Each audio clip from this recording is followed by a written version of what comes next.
गंगराल toll जहाँ से लेकर आज चंदेरी क्षेत्र तक इस गौ माता का एक्सीडेंट हुआ, समय पर कोई नहीं पहुंचा। जब फोन लगाया गया टोल वालों को तो उनके पास गौवंश के लिए एक वाहन नहीं था। उनका मानना था कि हमें तो अपना समय लगेगा, आप गौशाला वालों को बुलाओ।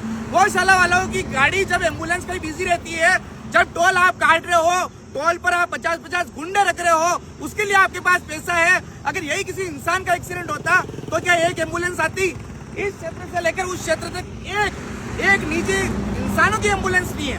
और जब टोल के इंसिडेंट मैनेजर नाथूलाल जी जाट को हमने 50 फोन किए, अभी भी मेरे पास रिकॉर्ड है, एक फोन नहीं उठाया, कोई फर्क नहीं पड़ रहा। अब यह गौवंश की मृत्यु हो चुकी है। भले ये जीता मरता बात की बात थी, मगर इस गौवंश के लिए वाहन उपलब्ध नहीं हुआ।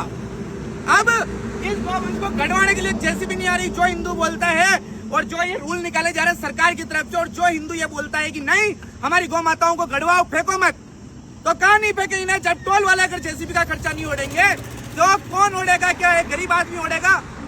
टोल वाले इस चीज का फायदा उठाते हैं। क्यों अपने दोनों तरफ बैरिकेडिंग नहीं करते ताकि गौवंश यहाँ पर आ ही नहीं सके? अगर गौवंश यहाँ तक पहुंच रहा है तो आप टोल क्यों काट रहे हो?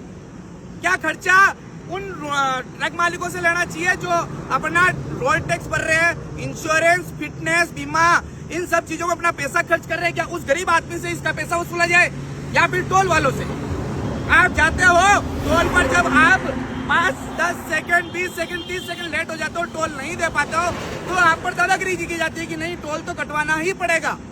तो ऐसे ही इस गौवंश के लिए आज भी जेसीबी नहीं है। और ये हिंदुओं की हार है, ये गरीब आदमी की हार है, ये उस गरीब आदमी के मुंह पर तमाचा इन टोल वालों का जो दादागिरी कर रहे हैं। आज कोई गरीब इंसान जब अपने परिवार को लेकर पार होता है तो उसे बिना टोल टैक्स दिए पार नहीं होने दिया जाता। तो क्यों इन गौवंशों के लिए वो पैसा जा कहाँ पर रहा है? क्या आप उस पैसे का किस प्रकार प्रयोग कर रहे हैं?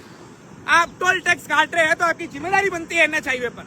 और यही कोई इंसान होता, किसी का परिवार मर रहा होता तो फिर क्या करते?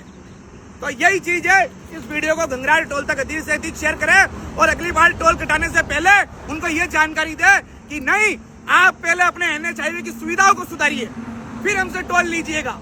आप हमसे 135 रुपए के करीबन टोल लेते हैं तो टोल का पैसा जाता कहाँ पे?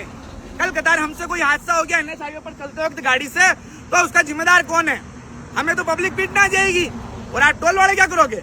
आपके पास एक वाहन नहीं है इन गौवंशों को पहुंचाने के लिए, इंसानों को पहुंचाने के लिए, तो क्या करोगे उस पैसों का?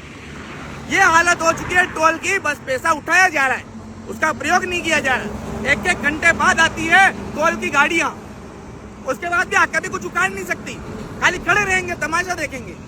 आज इस गौवंश को गड़वा के रहेंगे, कुछ भी हो जाए।